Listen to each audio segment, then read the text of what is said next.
Dobrý, Jan Kuciak, Aktuality. Ja nadviažem na tému kolegyne Makarovej. Chcem sa spýtať na to, že aký teda zmysel mali tie obchody s tými hotelmi, keď prebehli 3 obchody celý čas a tie hotely prevádzkovala vaša spoločnosť a na konci stále máte na tie hotely vplyv, lebo ste konateľom v tých, teda ste predsedom predstavenstva v tých firmách. A Prišport hotely je konečným vlastníkom váš právnik. Už to moc rozvádzate, ja vám to odpoviem veľmi jednoducho. A nemala nad tými hotelmi majetkovú kontrolu ani ja, ani moja spoločnosť. To není pravda. To je váš výmysel. Ja nehovorím majetkovú. Ale my sa bavíme... Ale ešte raz, zákon hovorí o majetkovom prepojení a o majetkovej spriaznenosti. Ale ja sa nepýtam na zákon, ja sa pýtam na zmysel tých obchodov. A to, že ja som dneska niekde predstavom predstavenstva v spoločnosti, ktorá ale nepatrí mne, veď nie som ani prvý, ani posledný na svete, ktorý zastupuje nejaké zámery nejakého investora. Áno, ja len chcem počuť vysvetlenie, že aký zmysel mali tie 3 obchody, keď v konečnom dôsledku celý čas ste prevádzkovali ten hotel, alebo respektíve... Ale ja som ten hotel neprevádzkoval, vy klamete, to nie je pravda. Neprevádzkovala spoločnosť Hotel Holding, SRO?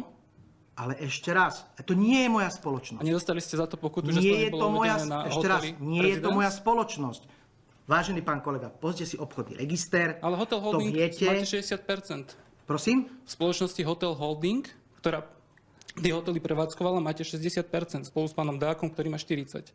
Ale Hotel Holding bol majiteľom pred 15 Nemajiteľom, rokmi. prevádzkovateľom hovorím.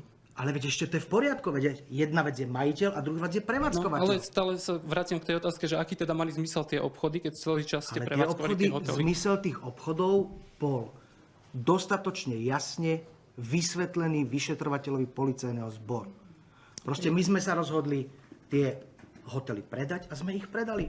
A ich ďalšia história bola taká, aká bola. A že ja dodnes deň pomáham niekomu, kto tie hotely vlastní pri prevádzke, ale to je úplne normálne. Veď aj banka, vážený pán kolega, zahraničná banka, ktorá má na Slovensku nejakú expozitúru a má tu slovenského konateľa. A čo je na tom niečo divné? A tá banka je zahraničná. Nie, ale vy ste minulý rok povedali, že pre váš hotel ste vybavovali dotácie na wellness. Ja som povedal, že pre môj hotel? Pre váš. Vy ste povedali náš, keď vás ocitujem. Náš. No to znamená, viete, ten výraz náš znamená pre hotel, ktorý prevádzkujeme. Áno, prevádzkujeme ho. Na základe nájomnej zmluvy, pán kolega. Okay, čiže má dneska jedna spoločnosť, má nájomnú zmluvu s majiteľom a prevádzkuje ten hotel. A aký máte vzťah so stránkou firmou? Už ste vyčerpali otázky, dali ste 3. My Ďakujem.